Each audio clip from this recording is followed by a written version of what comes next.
Shielding the crew from hostile fire increases the likelihood that the missile will stay on course.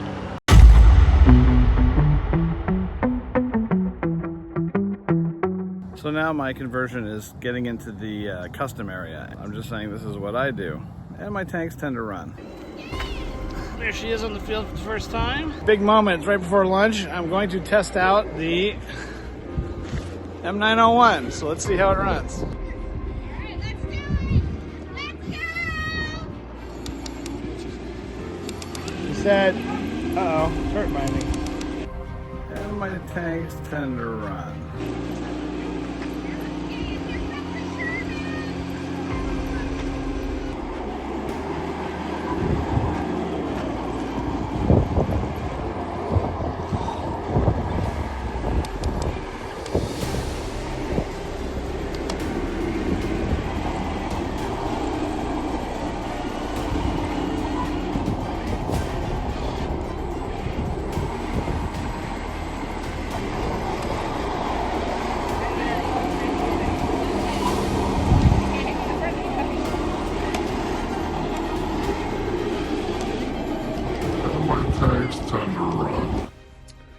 So I didn't get that on film as much as I had hoped for. The initial run of the tank lasted about 3 minutes into a battle where I actually managed to get a couple good shots in on a few German heavy tanks. And then my worst fears were kind of realized. The pins that I had devised to hold this up have essentially made their holes too big, and they just eventually, the whole thing just came apart. So it's probably going to get screwed together now, and I'm going to come up with a conduit to put this wire through, and then I'm going to work on the flash now as well. So also my Apple position, it's just because this was temporarily rigged. It's loose, so it was bobbling around a bit, but otherwise the tank drove okay. I still have to learn how to drive it. It's a little quirky, a little jerky. It's one of those things I can probably fix with radio settings. Oh, and also some of my nice reflective glass. The piece, it's not sticky enough, so some of the panels came off, and I gotta see if they survive. One of them's inside. I found this tube. It's part of an old water bottle, I think. That ought to work. It's my conduit. I'm gonna give it a quick coat of black.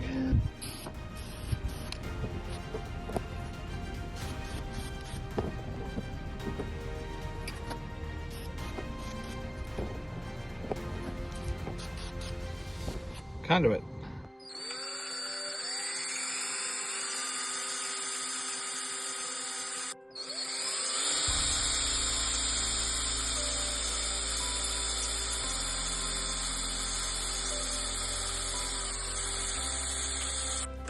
A lot of resin. I hate this stuff. When resin turns into fluff, it's almost as bad as asbestos, so you gotta be very careful not to inhale all that. So that's why I use a vacuum.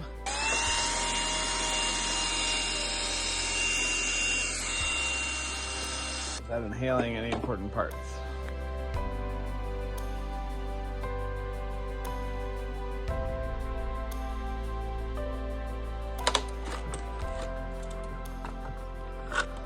So first thing I'm going to do is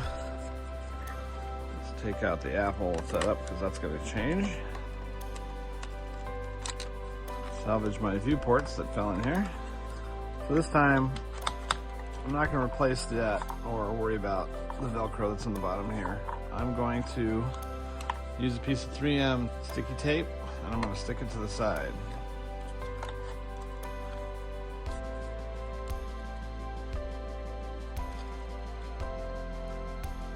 Sorry for the ride.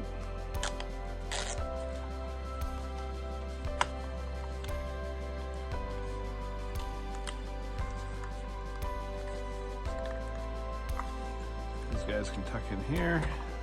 Now, obviously the emitter has been my #1 question this whole time.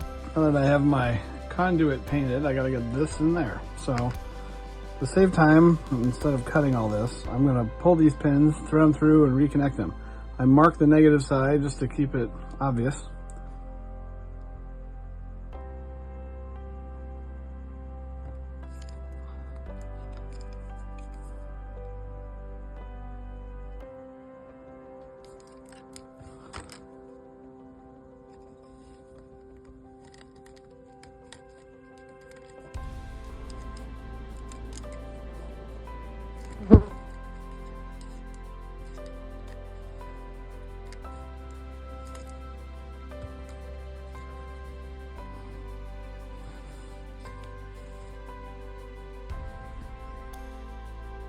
Drilled a hole in the cupola to put the wire through here for the emitter.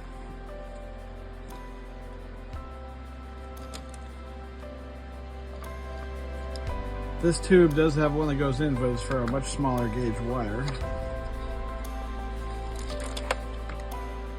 Here is the mid part of the conduit through the tank. So this will be glued more or less permanent. But now I can get to the paint. As we said earlier, this is going to be a camo scheme that is based on scale 4-inch squares combined to form a digital camouflage. Now this is the ruler I used several years ago when I made the first pass at the 18th scale version. So when I did the old one, each square was the equivalent to 2.5 squares squared on this ruler. So according to that math, each square is roughly this size. Now, I could go through the process of doing it like this, but I came up with a different method last time. I know what I'm doing, but I'm doing it a different way. Make sense? So here's a good one. I was talking to a friend of mine who happens to be a math teacher, and I just realized that this is 1/4 inch graph paper. In 1/16 scale, 1/4 inch is 4 inches. Yeah, so my measurements on my original tank were wrong, and this graph paper is perfect. If I make my camo scheme, it is not the square I used before. Technically, that is correct.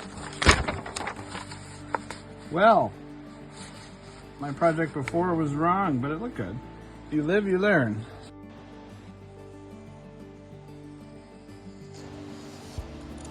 All right, starting from the top, I'm gonna make a pattern. My reference, still worth it.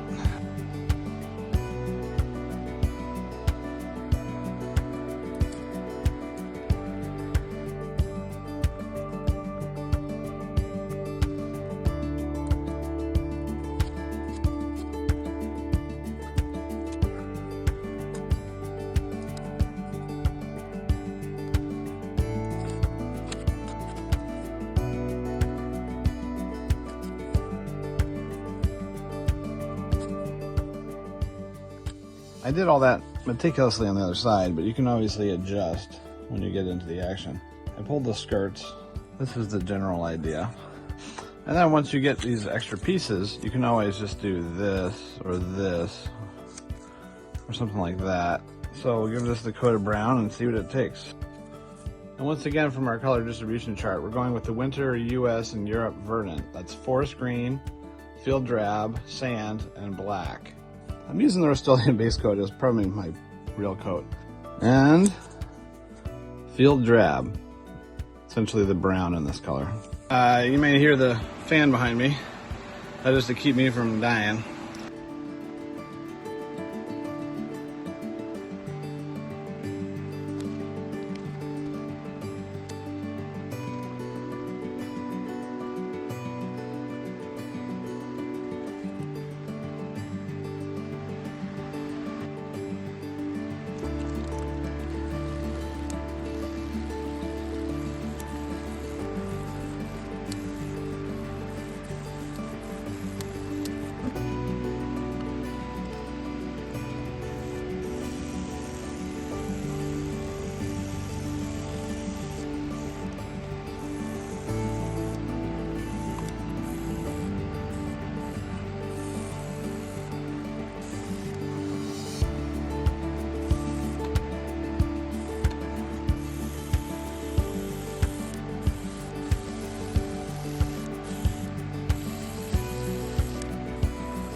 All right, toward the end of the first coat, I got digital.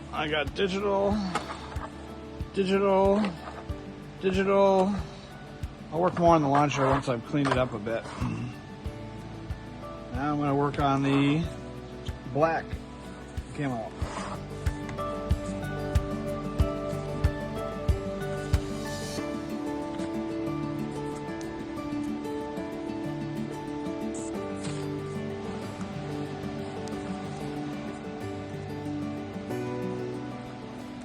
I cut these little masks.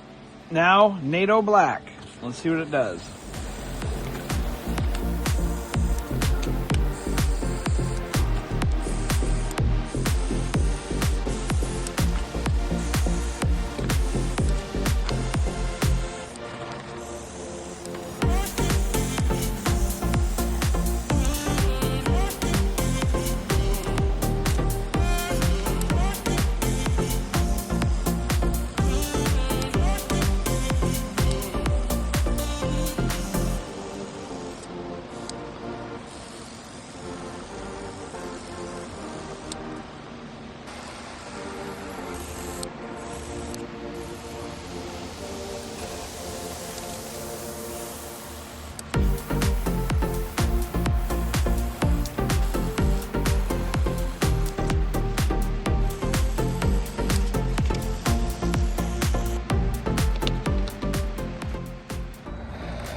One giant leap ahead.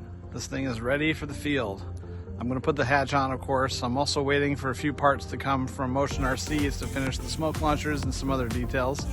Right now, this is functional. Now we're going to make it pretty.